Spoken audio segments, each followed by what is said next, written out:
Goma, Ruben Mikindo, cadre de l'UDPS et notabilité du coin, consulte différentes couches sociales autour des questions brûlantes de l'actualité, entre autres l'état de siège et le fonctionnement de l'Union sacrée. Les cadres des différents partis politiques, la société civile, les jeunes et les autres associations ont pris l'angle avec cet ancien ministre des hydrocarbures.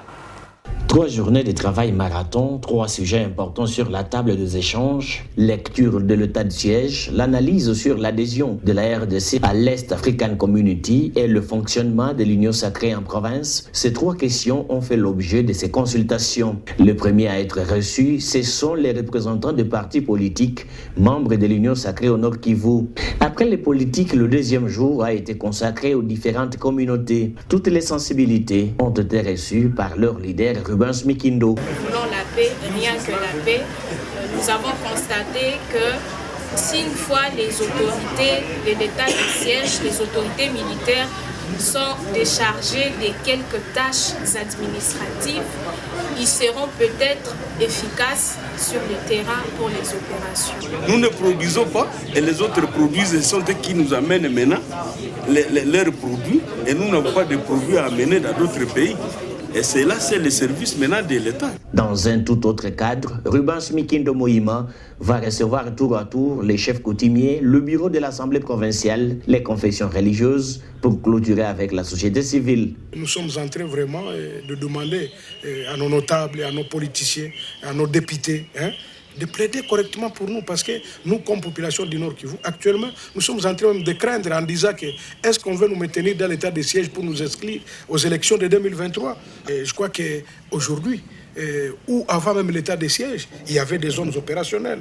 Et quand il y avait des zones opérationnelles, il y a le Sokola 1, il y a le Sokola 2.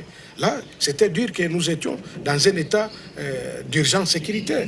Et je crois qu'il est question aujourd'hui de renforcer ces effectifs et de relever toutes les troupes ou les régiments, les bataillons qui ont beaucoup duré dans la zone, surtout dans les lignes de front. Arrivé au bout de sa mission, ce notable du Nord Kivu s'est dit satisfait de voir que toutes les langues se sont déliées et promet de canaliser le point de vue des uns et des autres à qui de droit. Il fallait en tout cas passer une fois de plus à cet exercice, ce qui aura été de temps en temps aussi pédagogique, qui nous a permis à comprendre finalement, et avec peut-être un peu d'effort, nous pouvons arriver à régler la question qui préoccupe cette population. C'est vrai, il y a des questions qui ont été soulevées aussi à propos de l'état de siège.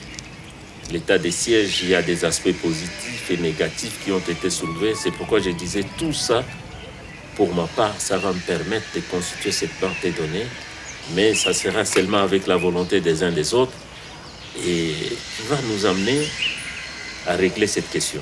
Somme toute, la situation sécuritaire préoccupe au plus haut point ce notable du Nord Kivu qui pense déjà avoir des pistes nécessaires.